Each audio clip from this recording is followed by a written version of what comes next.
Okay, guys. Now let's start. Hello,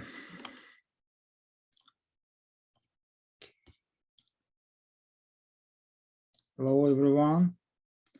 We are starting our next webinar.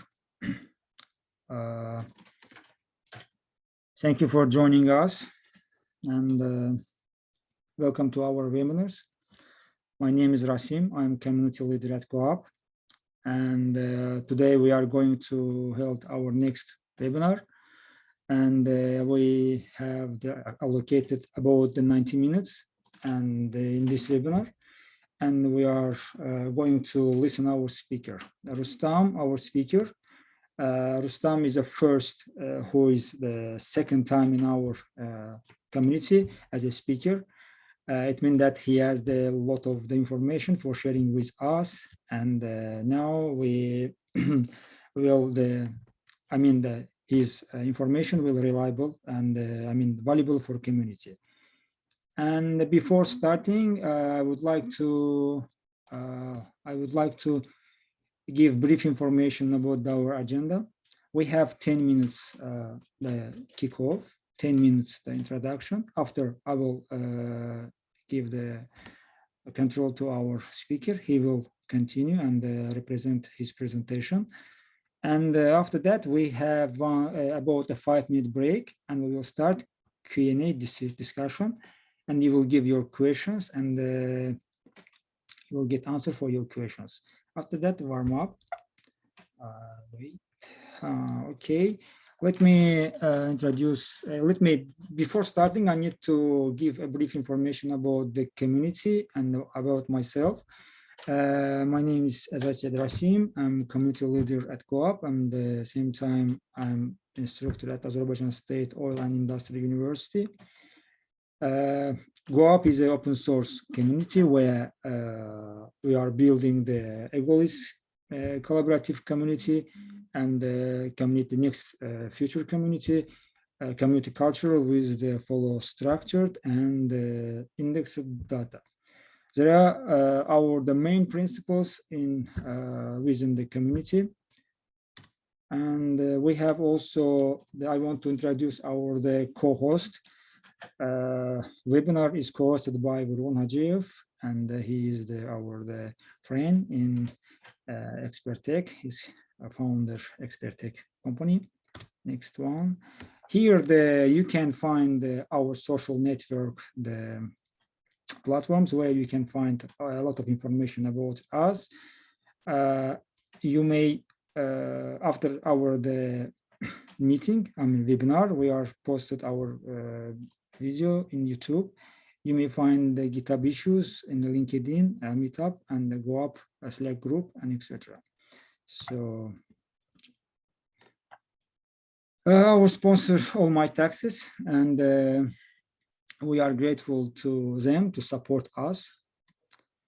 Let me give a little information about the code of conduct. We are talking here in English, and we are collaborative, equals learn the benefit and contribute. We are equal to despite our rules and personal accomplishments. There is no any marketing, selling, and competing issues. Guys, now let's take a moment. Please open your camera, and we need to take photo for. Just wait. Let me open the Zoom. Okay, let's just wait. Let me. Okay, stop sharing, please.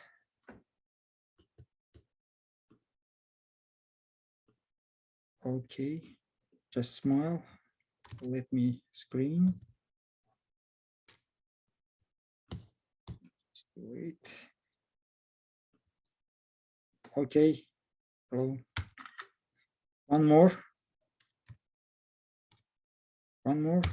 Okay, good. Thank you. Okay, now I want to give the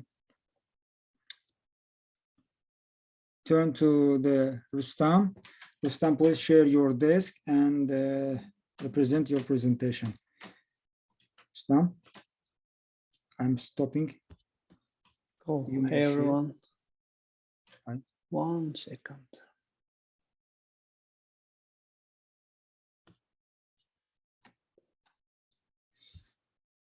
Okay. You can see my screen? Yeah. Cool. Hey everyone, I'm Rustam. It's my second time with GoUp community. Great to be with you guys again. So briefly about myself, or specifically my cloud background. I worked at Microsoft Azure for 2 years, built a service there. Then I used AWS at landing AI now, and now we are building Everi on top of AWS. So I'm hoping today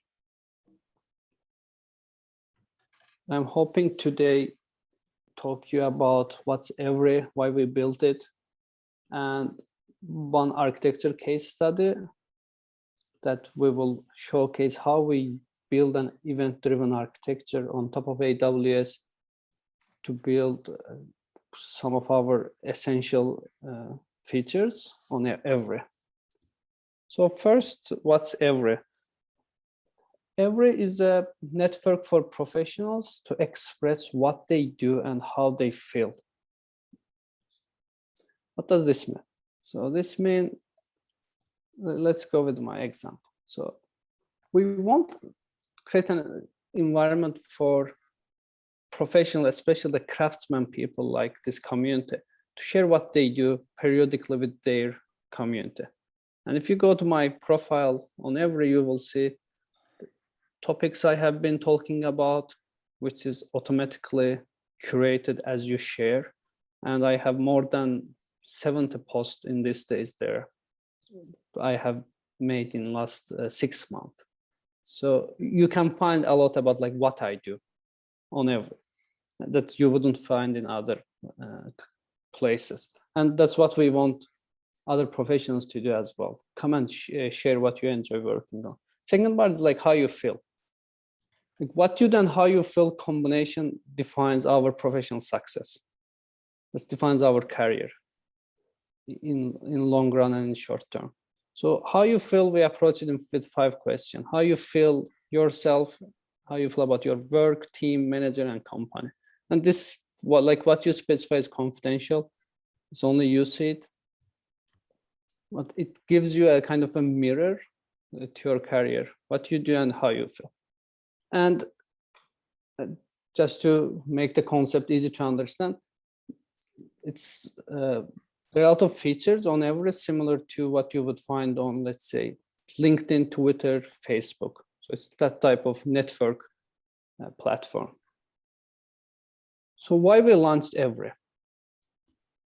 The first is we wanted to create a place for especially people in their, I will call it like prime time of their career, like starting from you're a student all the way up to first 10 years of your career. So that's the time you learn most, and you also need support the most. And unfortunately, we didn't find right places for those people to share their work and also get support, make a meaningful connections based on their interests. So that's why we started Everi. And the second part is, so when someone comes and asks me, I got an offer, let's say from an X company, let's say from Amazon, should I join or not? And my question is always same, like, it doesn't really matter which company you are joining. Who's the team? Who's your manager? What's the project you will work on? But at the end of the day, you choose the team, not the company that much. And in that regard, there is almost no information about individual teams of companies.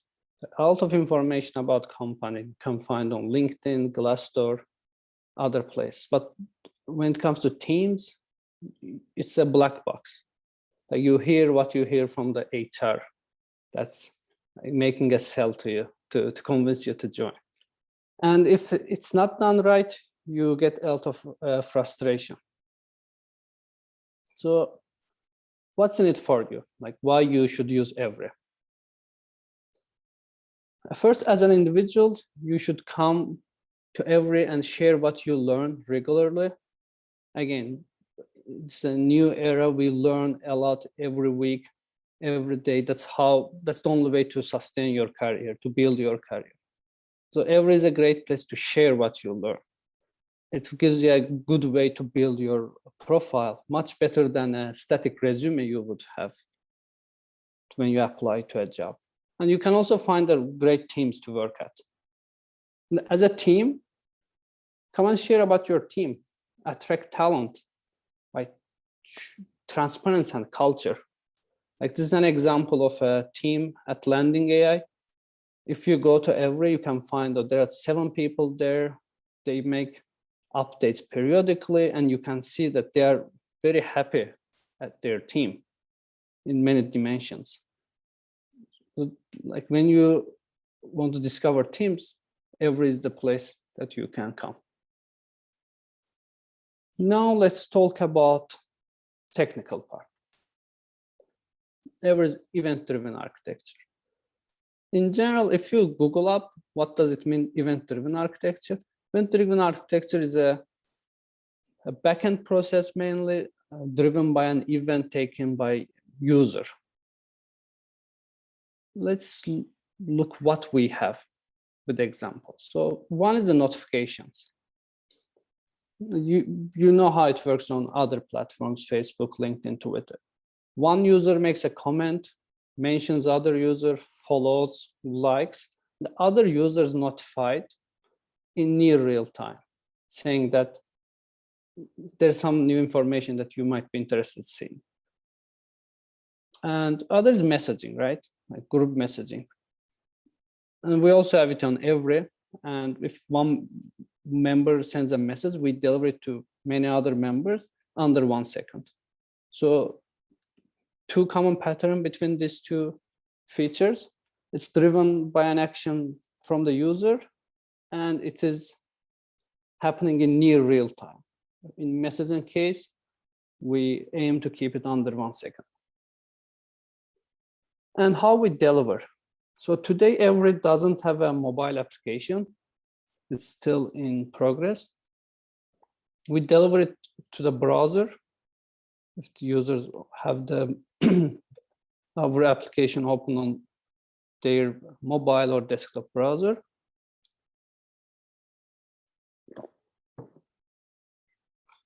Or via email.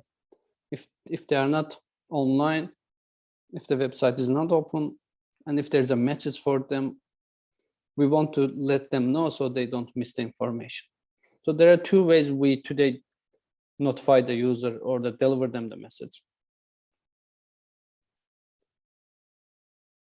Now, everything starts with a user action. We will walk through with an example. And this is a post I made 13 days ago, and I mentioned Akshin. Akshin is a close friend, senior engineer at Facebook. So he shared, before that he made a post talking about Facebook's open source projects. And thanks to him, I discovered Draft.js. Draft.js is a open source React rich text editor, which allows you to create a kind of thing is like Google Doc like text editor without collaboration. And we start using it on Everi as a feature. So I shared what I learned while integrating Draft.js, and I also thanked to Akshin. So this is an action I took, and let's see what it means for Everi. So first, we need to notify Akshin. Tell that Rustam mentioned you in their update. Second, we have this feature on Everi. For each user, we show what topics they talk about. You can see the topics there. I talk AWS, React.js, Azure, MySQL. These are the main topics I have been focusing recently. And also how many updates this user made. So when someone comes to discover my profile, they can see if my profile is interesting to them or not. So based on my action, we need to notify action, and we also need to increase the update count for my profile. Now let's see how we do it. The first is user makes an update. They share the post. First thing first, we have to persist it. We don't want to lose the information. So there's an updates microservice that can be deployed in any stack. In AWS, if you are on AWS stack, you can use Kubernetes, EC2, Fargate, etc. as your typical server running on backend. That server persists the data, writes the data to DynamoDB. And what's DynamoDB? DynamoDB is a NoSQL database. It's a serverless, meaning it's maintained by AWS. It's super easy to scale the DynamoDB. And for the comparison, it's a similar database to Cassandra, MongoDB. If you have used those, they're very similar. But advantage is DynamoDB maintained by Amazon. It's super easy to use if you are on top of AWS. So we persist the data, the first thing first. We don't want to lose user action. Now it comes to doing those events we mentioned. Update the stats for Rustam and notify action. And to do that, first thing we pass the event to SNS. And what's SNS? SNS is AWS offering a serverless topic-based message delivery service. It's also called publisher-subscriber architecture that allows you to have up to 10,000 subscribers to an event. Meaning that if you want to consume this event for 10,000 different reasons, you can pass the event to SNS and let SNS fan it out to 10,000 subscribers. So it's important for us to be able to pass the event to multiple subscribers because, again, we will use it to update the stats for Rustam, and we will also use it to notify action. Now let's start with the easy one. Rustam made an update. We need to increase the user count, user statistics. We pass the event from SNS to SQS. And what's SQS? SQS is messaging queue, meaning that SQS can persist your event up to 4 days. It allows to retry if your event processing fails. So it's great in that sense. It gives you peace of mind because if you know if something goes wrong, you can retry. And SQS can have a single consumer. In our case, we use stats counter Lambda, which I will talk about what Lambda is. But basically, it grabs the events from the queue from SQS and process it and writes it to the DynamoDB. And DynamoDB, again, is our choice of database on Everi. And what's Lambda? Lambda is serverless compute. Like to give example, like what it means. So it means that you don't need to maintain your own VM, your own compute instances. AWS does it for you. You provide AWS your code. It might be Python, JavaScript, Java, C#, and I think Go is the other language. So they support 5 languages, I believe. And AWS stores the code and runs it whenever your Lambda called. So this is different than allocating a VM that's having it running 24/7. AWS turns it off, turns your Lambda off when there's no request coming to that Lambda. And it loads it when there's a request. So that means your code is not always online. So there's a cold start problem here. If your code is heavy, if you built a big architecture, Lambda might not be the right place because the start time will be slow. It might take up to, I think, 10 seconds. and they're always improving it, but that's today's reality. It may take up to 10 seconds to load it. So use the Lambda if you have a lightweight code. And in our case, this code is very lightweight. It just gets the Rustam made an update, goes to DynamoDB, increase the update count. That's it. So with that, now we populate the stats. Rustam made 7 updates. The next thing we want to do, we want to notify action. We want to notify user that there's something in the application you might want to know. To that, we move to notification architecture of the system. And we pass the event to notification generator queue. Now let's see how we generate and deliver the notification. So there's this notification generator Lambda. What it does is basically, given an event, again, in this case, Rustam made an update, needs to find the target users to notify. And in our case, the target user is action. The notification generator Lambda looks at the event, figures out, okay, action needs to be notified. It creates a notification for action.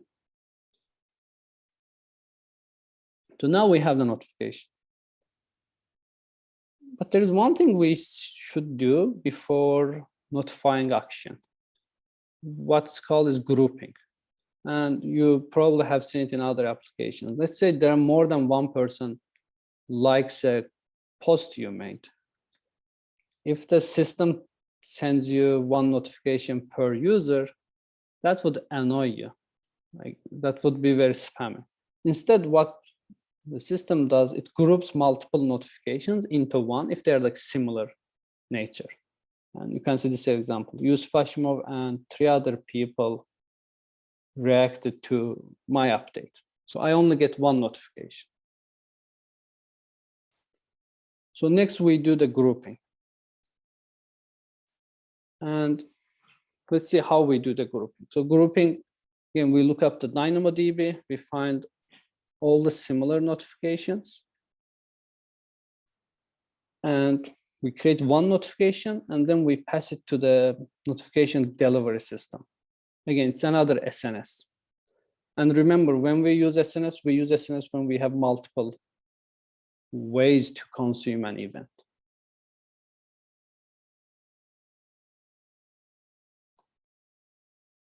Sorry.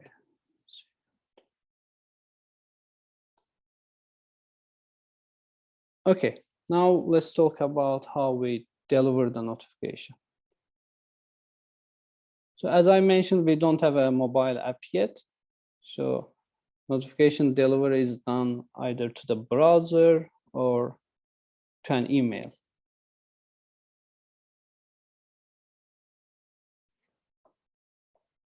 We have this SNS, AWS SNS, notification delivery.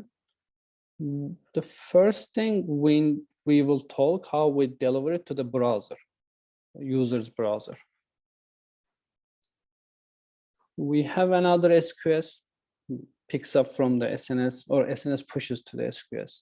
And then the Lambda picks up from the queue. And this Lambda worries about notifying the users who are online, who have the browser open. So now this Lambda needs to figure out which is action online or not. And if online, what's the connection to action, right? And the way it's done, called another technology, WebSockets. So WebSocket is a technology. So without WebSocket, your client, your browser, your mobile app can find where the server is, every.1, that's where the server is. But how your server finds client, you use a WebSocket. So with WebSocket, there's an active connection to the client all the time, as long as client is online, as long as the client has the browser open. So we use another AWS technology here called API Gateway WebSockets. The way it works is when you log in to every .1. There's an active connection opened to the AWS maintained by browser. So all the browsers, modern browsers support WebSocket.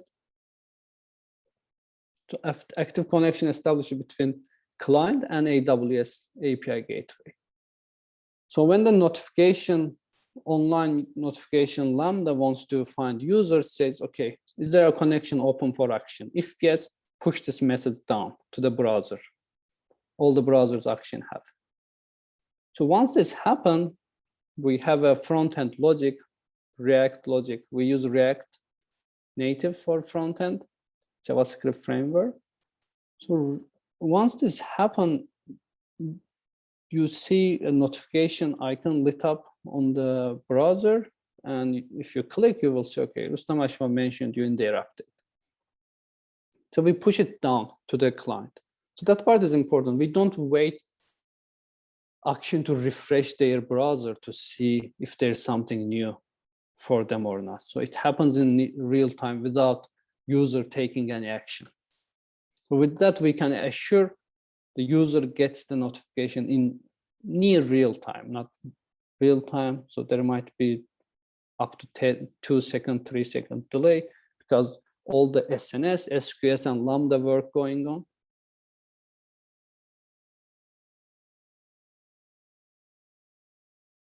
And yes, so with that, there's a delay. But it, again, having the WebSocket open, it ensures that you can push to, you can talk to client without client doing any action. We got questions. I will actually let me address them. Rustam, you may ask question directly in real time, or you can finish your presentation. After that, you can answer. Okay. So the question about SNS and SQS, we will recap on the AWS technologies. Let's talk about them. We will get there. Thanks for the question. So now we covered the real-time part of the online part of the word. So if action is online, we lit up the notification icon in the browser. What if action is not online, but we still want to let action know, like Rustam mentioned you, so he doesn't miss the information. So there's another like great AWS technology we use here. It's called like step function.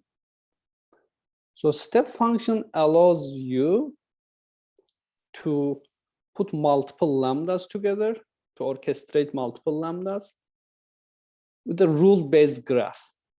Basically, let's go with this example.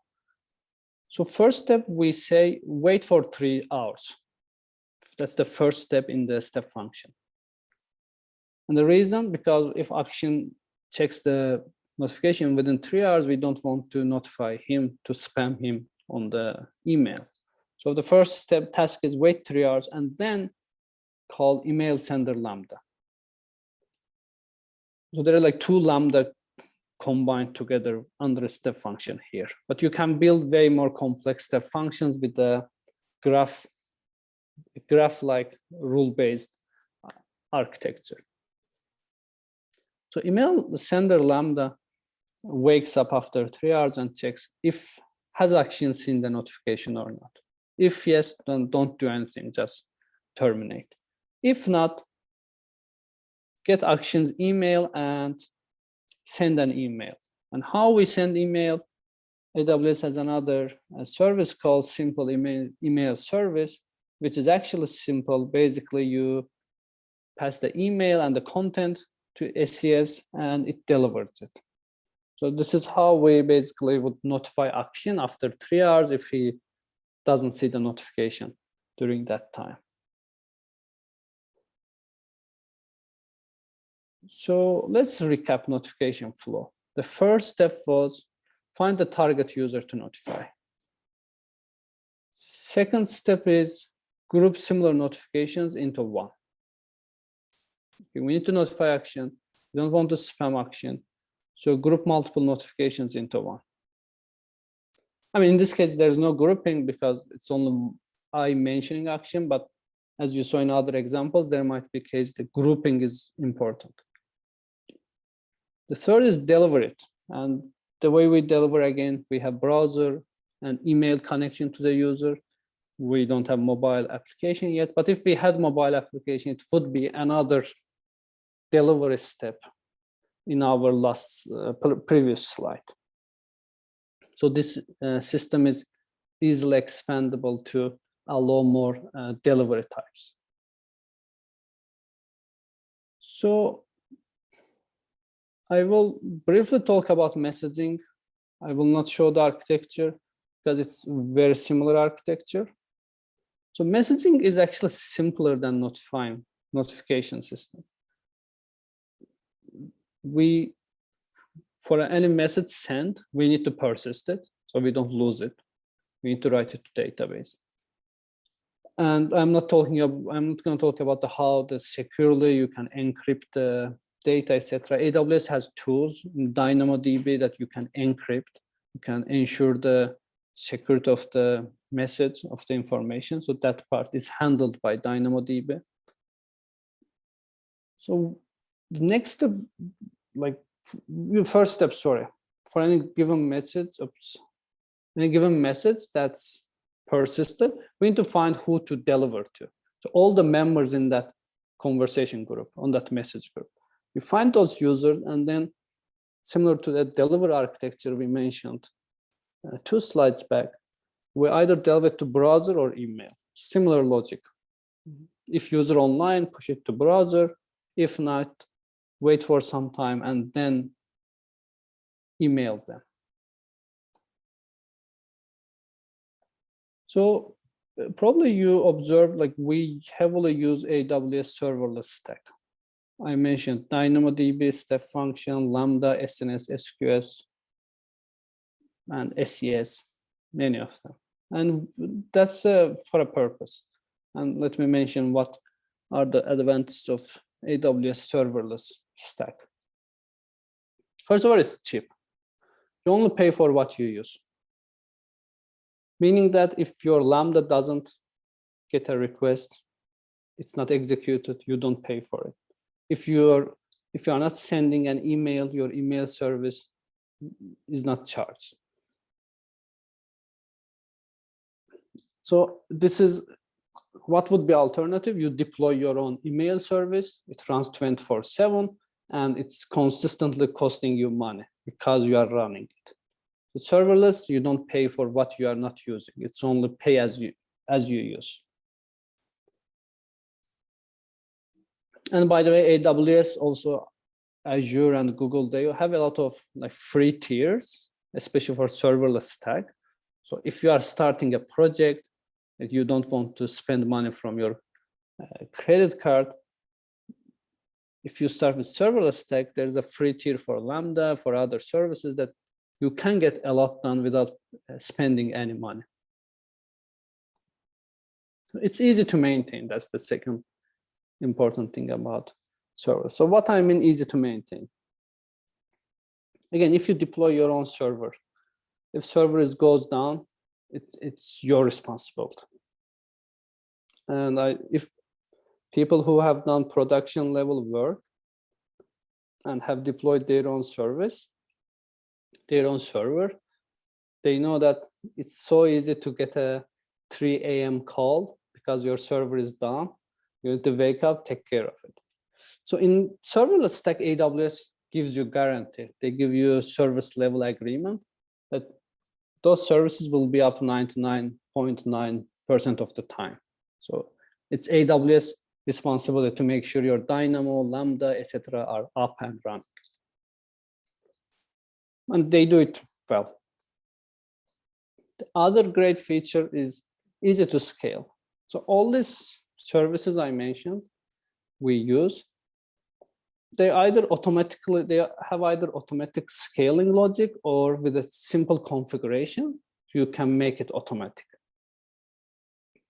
Meaning that if your usage goes up, let's say for some reason, on Everi we are seeing a lot more notifications going out. We don't need to fine tune each service participates in this notification process. AWS scales out and all the services and takes care of more than usual traffic. The last but not the least, the development. So you saw many small components in the architecture, right? All of them are lightweight. They are decoupled from each other, meaning each of their code lives and developed separately. So this gives us like lightweight services to maintain when improving one of them without worrying about breaking others. So that allows us moving fast, having multiple people develop on the architecture in parallel.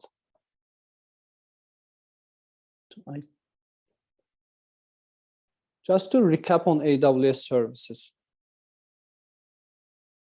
The first is SNS. So use SNS when you have multiple consumers of an event. We talked about two use cases. Event needs to be used to increase the user statistics. Event needs to be delivered to a user.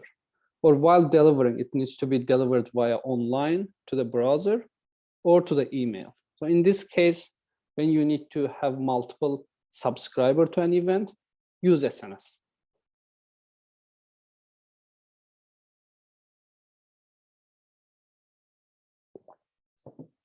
When to use SQS? SQS, on the other hand, is consumed by a single consumer. So Lambda or like your Kubernetes cluster doesn't really matter. The great thing about SQS, it allows retries if your consumer fails to successfully process the event, and it has a persistence up to 4 days. So SNS doesn't have that. SNS only single delivery, but SQS is multiple retry. Lambda, use it for lightweight compute operations. It's cheap, again, mentioned. It makes your system decoupled. It fits to microservice architecture. But if you have any like heavy compute, like let's say you have to run a machine learning model on that compute, probably it's better if you do like Kubernetes cluster or something like that. Step function. Use step function to orchestrate a graph of lambdas where, let's say, first lambda completes, and based on the result of first lambda, you can either call the second lambda or third lambda. So you need to build that rule-based graph. I know we didn't dive into much in step function. There are a lot of tutorials online, but it's built on top of lambdas, so it gives you the similar flexibility lambda gives you. API gateway WebSockets. So this is when you need to establish a live connection with your client. So it might be browser in our case. API gateway takes care of making sure the connection is alive, takes care of, again, scaling, takes care of spamming if the client tries to do something malicious. You can build those safety nets around API gateway WebSocket. Oh, let's look at the questions. So, thanks, Khalid, for the question. Maybe it's your last slide. Yeah. And, please stop sharing, and I will share. Yeah, we can move to the questions. And to the question and answers. Let me look here. Khalid Asadov is asked that, could you explain the SNS short and long pooling and how to use it? Yeah. Wait, it's about SNS or SQS? Because I see the same question. Here, two questions about the SNS and the SQS, please. Could you clarify the question? SQS short and long polling. So when you use SQS with Lambda, SQS, yeah. so when you use SQS with Lambda, Lambda does long polling. For basically Lambda continues to grabs the messages from SQS. But again, good thing you are not charged for that cost. You're not paying for that polling. But like practically, it's simple to use. You define an SQS, you create an SQS queue, you implement your Lambda, you add SQS as a input source to your Lambda, and AWS takes care of the rest. So AWS handles that part. Let me know if this is a good answer or you had anything further. Santosh asked the question, how do you handle failure scenarios? Yeah. Great question. So it has multiple dimension into it. So first thing first, as I mentioned,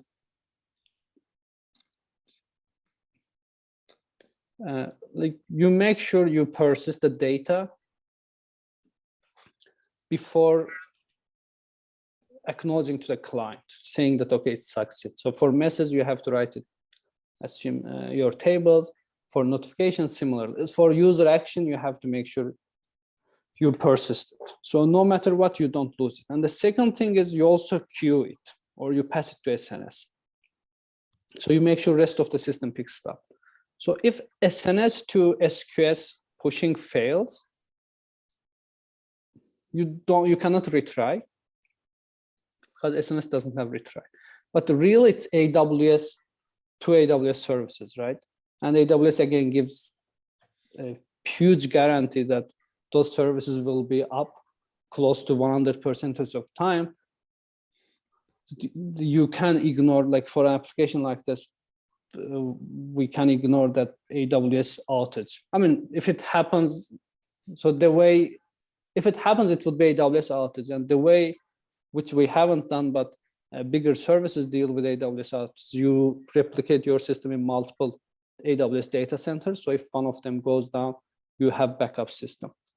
It's called a disaster recovery. But within the one data center, SNS passes to SQS. And if your Lambda fails to process from SQS, which I already mentioned, you have retries. So SQS will keep retrying up to 4 days. And we have alerts. So the moment an error happens, we listen to all of our Lambdas and we get like notification to our Slack saying something went wrong.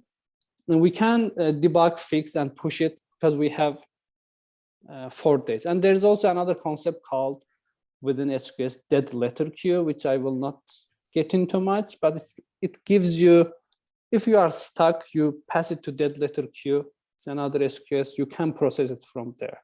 So you have 4 days basically to recover from that. And of course, you need to have alerting, etc. in place. So question, what's the tolerable delay in message delivery? So in our case, we want to stay under 1 second. And how we achieve that, we make sure, you know, like each SNS, SQS, Lambda, each of them introduce a delay, right? Milliseconds delay, but still it adds up. So in message delivery, we make sure we have minimum amount of those services involved. So it's way simpler than our notification flow. And we have, again, end-to-end alerting mechanism if a message delivery takes more than 1 second. We dig into that. And when we dig into in this days, in a couple occasions, we have seen, we haven't seen a case where AWS failed us, basically. We have seen some code issues, which we fixed later. We have one question. Yeah, Thank which you, tool you Zarina. used instead of Kafka Connect in AWS? Great question. So first thing first, AWS has this service called Kinesis. It is basically AWS maintaining Kafka for you. And Kinesis has the Kafka interface, so you can use Kafka Connect with your Kinesis, or you can deploy your own Kafka, right? That doesn't really matter. To your question, if you use like SNS, SQS instead of Kafka, they have their own interface, AWS SDK, that exists in languages like Java, Python, JavaScript, C#, C++, some of the languages. So you can use those SDKs directly pass the message to SNS and SQS. I haven't used Kinesis yet, mainly because like SQS and SNS have been sufficient, and I prefer using serverless whenever I can.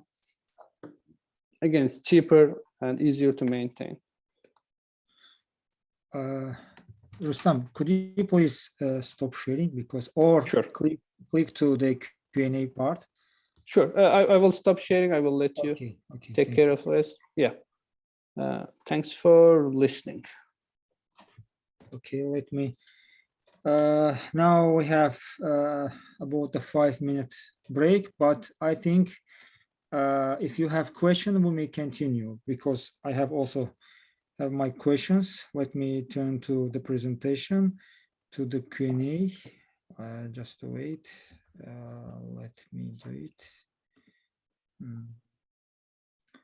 Okay.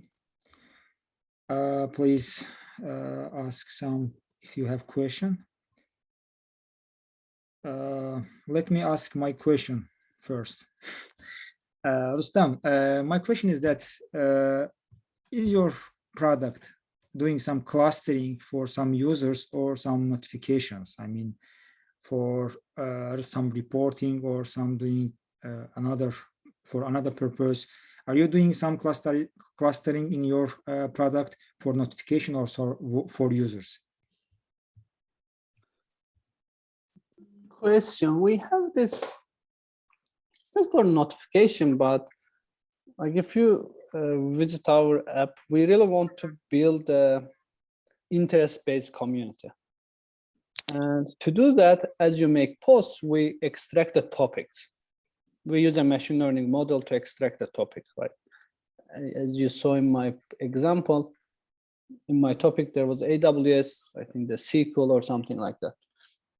And we do clustering on the topics which is a work in progress, still we haven't released, but basically what you will see when you go to discover section, you will see people who are sharing on the topics that you share. So we will do like user topic based clustering, which is a work in progress, but it will be machine learning part of the work, the data analytics machine learning. And that will also be an interesting architecture. Maybe you can chat sometime later. Like there's a ML ops involved, there's a machine learning models involved. Yeah. And let me. Sorry, Rasim, you need to present. Just if you want to present full screen. Presentation. Yeah, in the right, present next to share. Okay, just wait. Just slides. No, you are presenting just full screen. I was saying. Actually, Rustam, I have also the question: how you feel, because it's DevOps heavy, but looks like with all this technology with AWS services used, how you feel from DevOps perspective? Is it becoming less? You need less DevOps people in that case, or you still need more DevOps people, but they're gonna do different things? How you see it's a great question. Actually, the other day I was also thinking like basically, what are we doing? I was developer, but now I am talking about many services interacting. The answer is actually, I think the answer is great. Basically, it allows DevOps people to do even heavier lifting. Like for example, AWS has this tool called landing zone. It allows you to create a multi-account architecture that your staging doesn't have access to your production, and your production protected securely. And you can do other things, the multi-region disaster recovery. So those things, I think the DevOps people should do that because they are even more complicated. it's developers. I would say it's like it would be hard for a like day-to-day developer to move to that part unless they do the like big transition and learn those things. Other thing, so basically like with these tools, DevOps can do even more bigger stuff like usually you could only do if you work at Facebook or like Google. So it's empowering DevOps as well. So developers basically grab more and more responsible, but DevOps also getting bigger charter. They can do the stuff that you wouldn't dream about doing if you are not in a like huge software company. So it's like similar way empowering the DevOps as well. But it's in general, I think developers should learn DevOps. They should appreciate what DevOps do, so they basically know what it takes to maintain a system, right? I mean, like you have that experience, you have been the other side. So basically, I would encourage any backend engineer learning these things. But to your point, there are way more stuff that DevOps folks have to take care of. They have like bigger responsibilities of keeping end-to-end system alive. That still doesn't go away. Just as a follow-up question, so do you think the serverless meet all your use cases, or you still need to bring the cluster, EC2, and all this? Yeah. Stuff? Great question. It doesn't meet all the need. And a simple example. We still don't use serverless to be as RESTful endpoint to the client to talk to. Because as I said, like serverless has this cold start problem. So it might have delays. So it's still not the good thing if your browser, if your REST endpoint deployed to serverless. There's delay and you don't want to expose that delay to the user. So we still deploy our, AWS has this ECS, basically your Kubernetes cluster, your Docker cluster. So that still doesn't go away. Santosh has a question. Is there a case where Lambda itself goes down? So again, like they have a really strong SLA, service level agreement, guarantees Lambdas being up, but you should expect your Lambda has a cold start. It might not be instantly available. And Lambda also has its own capacity limits. Like you cannot run more than 10,000 Lambdas concurrently in your AWS account. You can talk to AWS to extend that limit, but there is basically an upper limit. Other than those things, no. I mean, again, they have a strong SLA. It doesn't mean they will never go down, but I haven't seen yet, basically.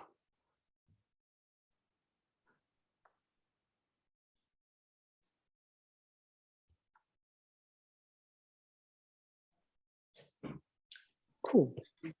Follow-up question on that, Santosh here.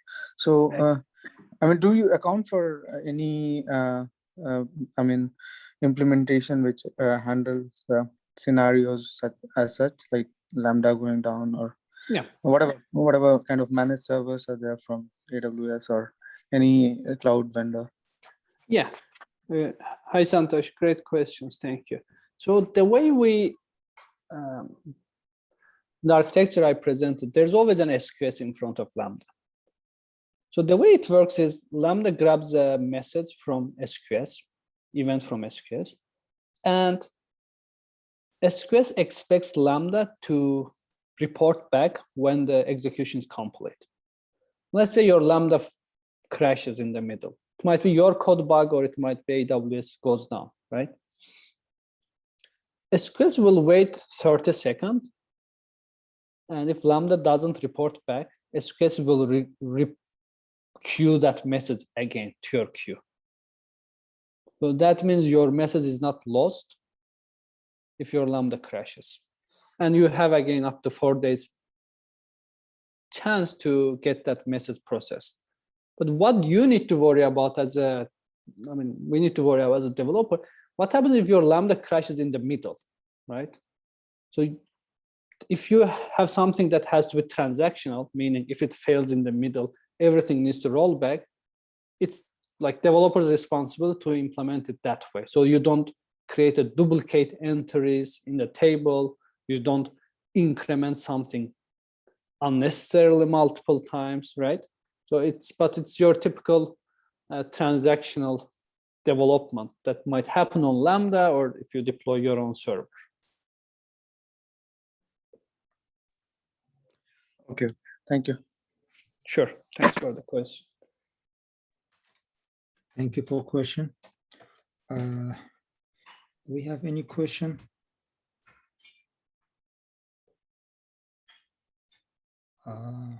Okay.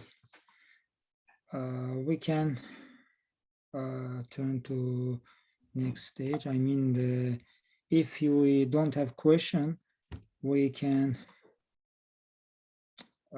finalize our day-to-day event. So if you have question, if you additional things, Rustam, if you have some different additional, I mean, overall general things to us, give to us, you can give. Please, Rustam. I would. So I think I AWS, have. go ahead. Yeah. Go ahead. Last question. So in this case, let's say everything is heavily in AWS. If you want to do multi-cloud, how things gonna change? Or let's say at some point the cost going high and now you want to switch to Google Cloud. Does it mean that you're gonna stick to AWS because of stack chosen, or do you think that there is a migration place? Yeah, that's a great question, and I have seen that concern several times while working on cloud platform. So like, no one wants to be vendor locked, right? That's called vendor locking. Like, you are basically stuck with AWS if you build an architecture like this, Lambda, SNS, SQS, etc. All these things. Like, you get very comfortable with AWS. So like, couple things to your point. So like, I am not familiar with the, like, there are like 6-7 cloud vendors. I'm not familiar with the rest, but Google, Azure, and AWS, I am the most familiar. And unless they go out of business, which that would be stupid. They are making, all of them making good money out of it. They will be very competitive to each other. So there's an SQS on Azure, there's an SNS on Azure, and this on Google. Like, they offer the very similar services. Like, and the trend is this: like, one of them announced like cool new service, 1 year later the others catch up, because all of them have like similarly strong engineers, similarly strong infrastructure. Like, there's nothing I think one of them can build and the others wouldn't build. So I have this kind of confidence in all of them. So what it means, like, you should learn one of them and stay aware of the trend in others. So that's what I try to do. And it's hard to be cross-platform compatible, because then you shouldn't use Lambda, you shouldn't use SNS. Again, there is another version of Lambda on Google, but it has different API. It has things are different. They are not open source API framework following, right? Each of them customized to their own system a little bit. Core concepts are the same, but they're not exactly the same. So that means you cannot be cross-platform, cross-cloud provider, unless you decide maintain multiple code versions, which would be costly. I see the only reason you would do it if you have a regulatory needs that you cannot be depend on one cloud. So I have seen big companies do it, like big like manufacturing companies or that sort of really big companies. They have some part of their system built on AWS, other part of their system built on Azure. So they have this flexible, and they have this bargaining power. They can negotiate the price with Amazon and Microsoft and Google. So they kind of reduce their risk and increase their bargaining power. But that only applies to, let's say, top 1% of the companies. The rest of us, that would be like costly thing to do. That would require a lot of engineering and non-engineering heavy lifting. So for rest of us, stick to one of them and be aware of others. It would be similar to, like, there's Java, there's C#. they really accomplish similar things. There's nothing that you can do in Java that you cannot do in C#, right? And vice versa. You should excel on one of them because you have to go deep and deep to take advantage of the language, but you should also stay aware of the other. So that's the fine balance I think engineers should seek.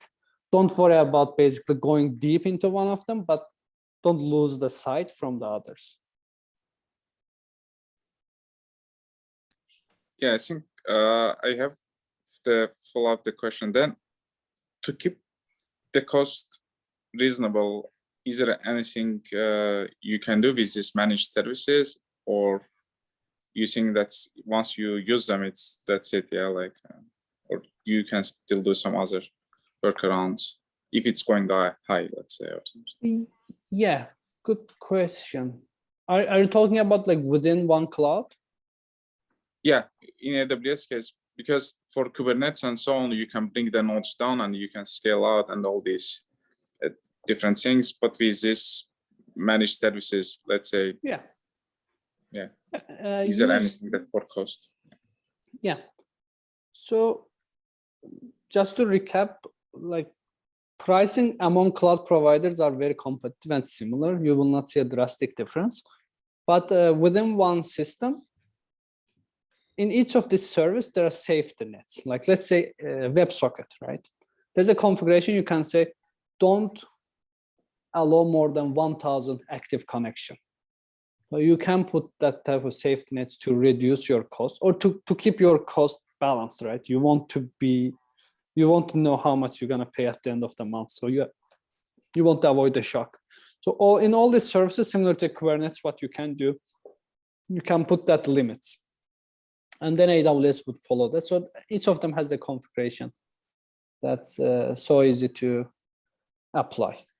There's another thing which I didn't talk, like in Lambda, you can define the memory your Lambda can use. So you can say, allocate 100 megabyte to my Lambda or allocate 3 gigabyte to my Lambda.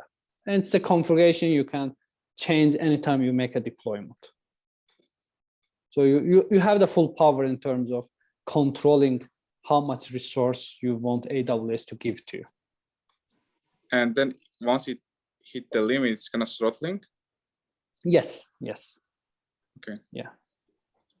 And I see also, I think there is a question in the chat that wrote that language and framework have you used for building backend, if not confidential? I'm not sure. Yeah. And not confidential. So we use TypeScript end-to-end. What I mean is, in front-end is React, TypeScript, backend is Node.js, Express TypeScript, and the Lambdas we develop on TypeScript. The reason is it gives us one language to master end-to-end. So it kind of allows us to be a full stack with front-end, backend, and infra, because we are a small team, especially. That is really important to us in the beginning of our journey. But there's no really much difference other than that. Like we could easily use Python. In our machine learning part, we use Python. We could easily use Go, especially Go is recommended if you do high concurrency implementation, which we don't have that use case yet. Maybe we will leverage Go in the future.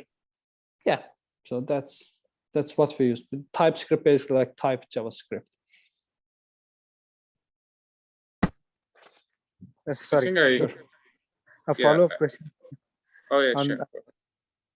Yeah, since we were talking right about the same language being used for the server side as well. So do you feel any limitation? I mean, compared to other enterprise languages like Java, or even for that matter, C# and things like that, using all the scripting, newer scripting languages. Yeah, like a little bit background on myself. I worked at Microsoft. It is like C# world.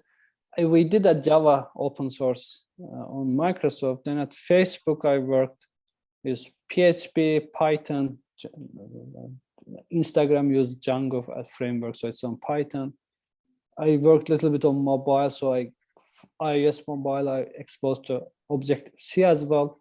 then at landing, and here we have been using JavaScript.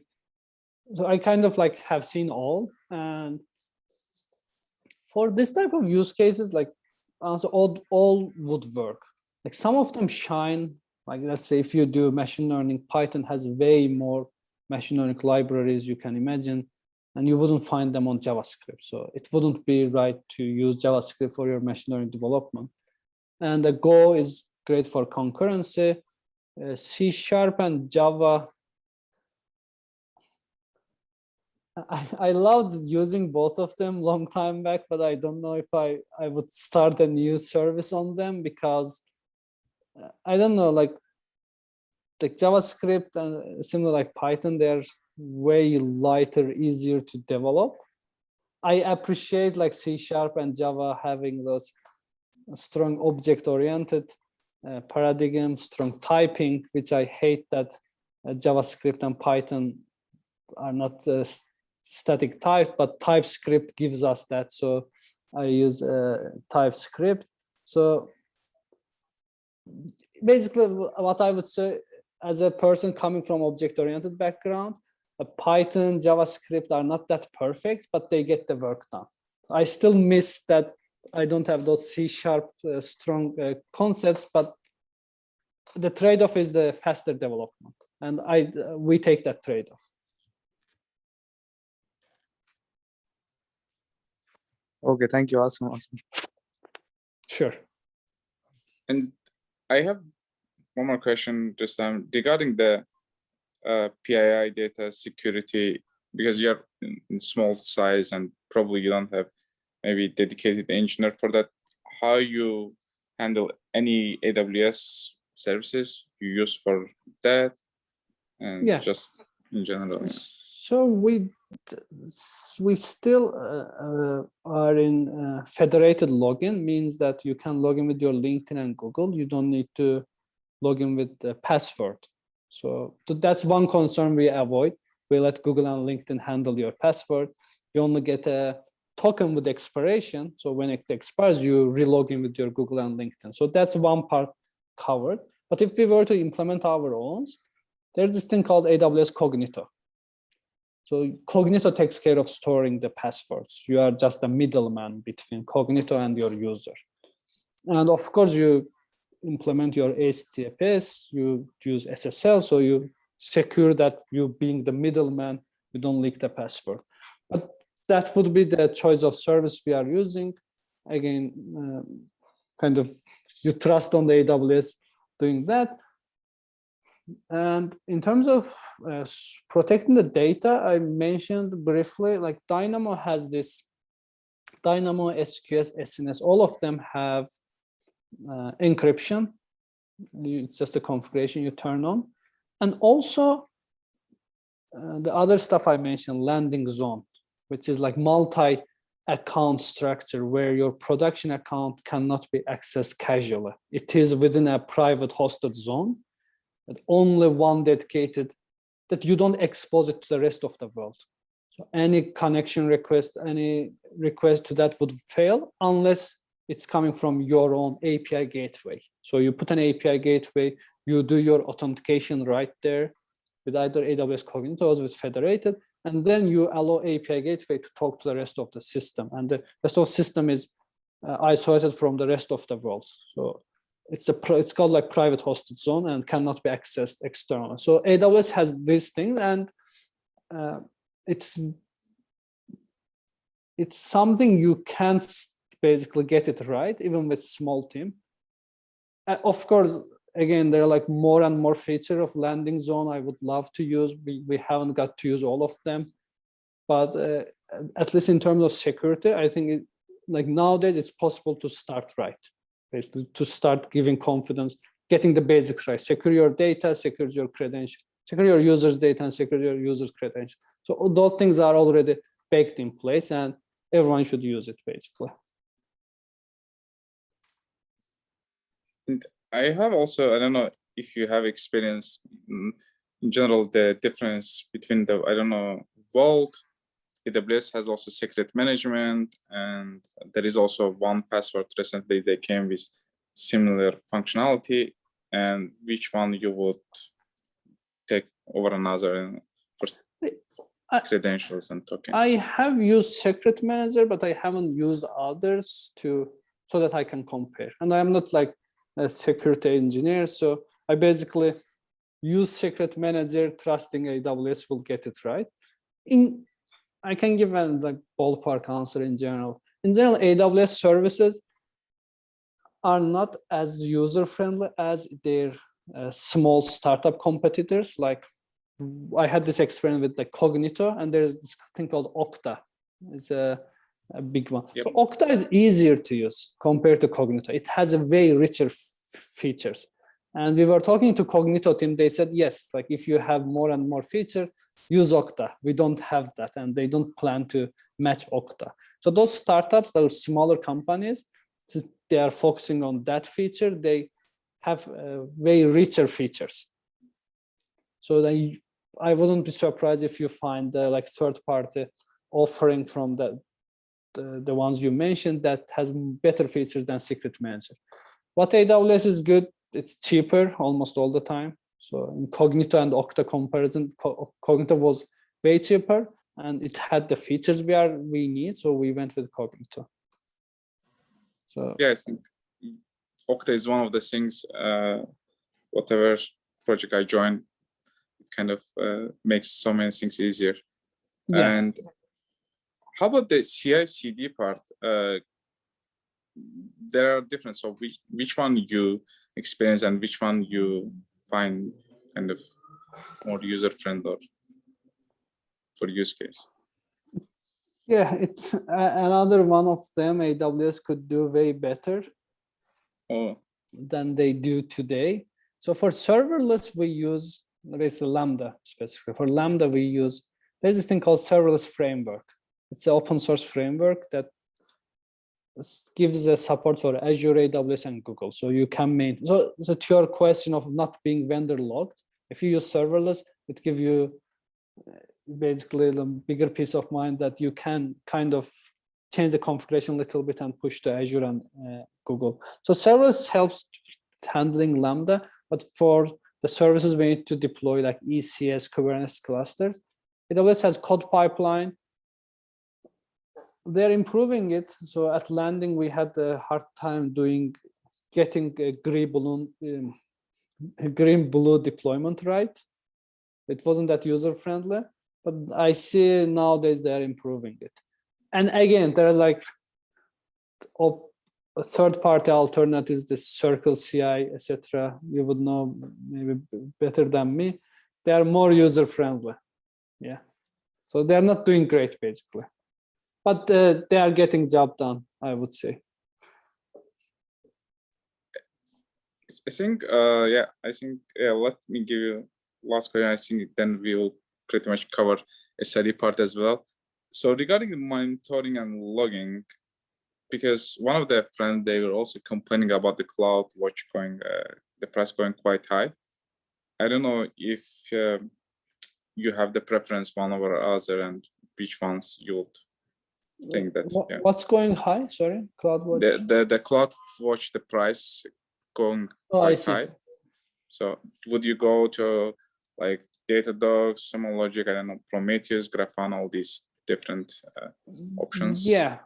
In this case. Yeah, I wouldn't deploy my own service unless we are really big and that we can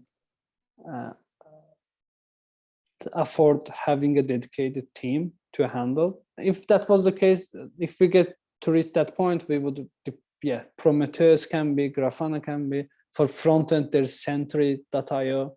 They have open source, you can maintain your own.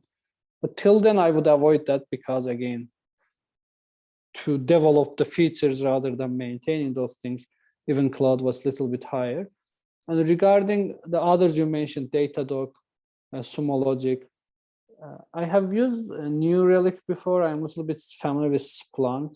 I didn't like New Relic, for example. Splunk is okay. Datadog is the kind of newest one. They have probably the most user-friendly interface. So I would recommend that, yes. I haven't done like pricing comparison between CloudWatch and Datadog, etc. But the good thing is they're almost as easily pluggable as CloudWatch. Maybe not as easily as CloudWatch because that's native AWS, but they are also like really easy to plug to your Kubernetes cluster, etc. You can fan your Lambda logs into a place that Datadog can collect, so you can build your analytics on top of Datadog as well. Yeah. So basically, if you do the pricing comparison and if the other one's winner, yeah, why not? And did you had any experience with service mesh technologies like Istio or any others? No, not yet. No. Okay, you haven't. That's probably another thing I need to look more as we build more microservices calling each other. We don't have that use case much. Like, for example, the stuff we showed was like a queue being middleman, lambdas, multiple lambdas with the queue middleman, but service mesh comes into like you have services calling each other, right? Which we have a use case like that. It's not that complicated, but that's something, yeah, I should educate myself in the future.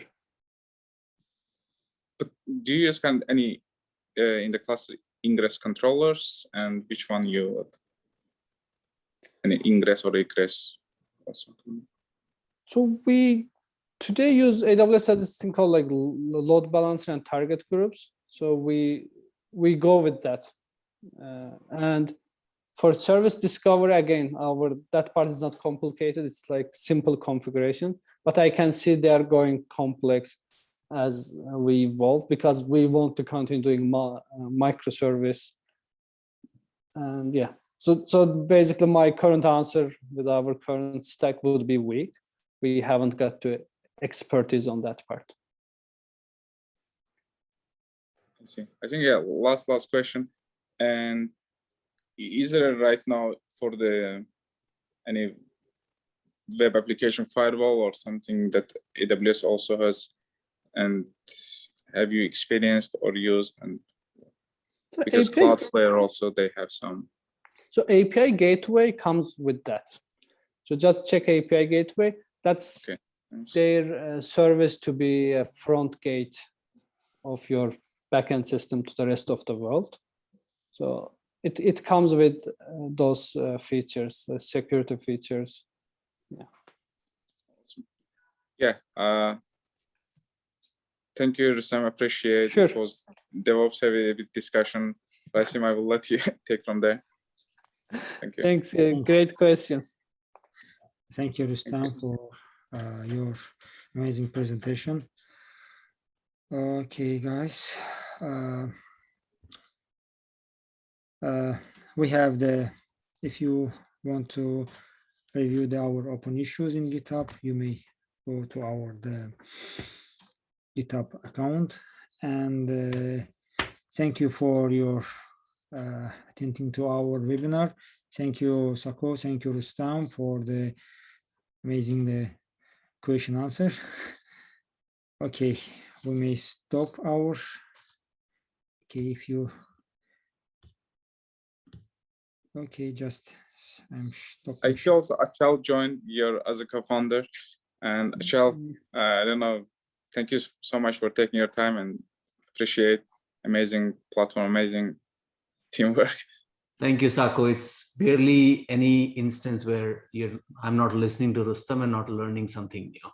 So frankly, that's why I joined, to see what can I learn now that he doesn't teach me every day.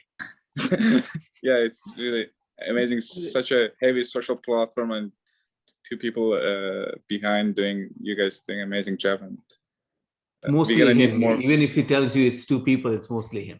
It's only two people work. And I learn way more than Achal learns from me. From him.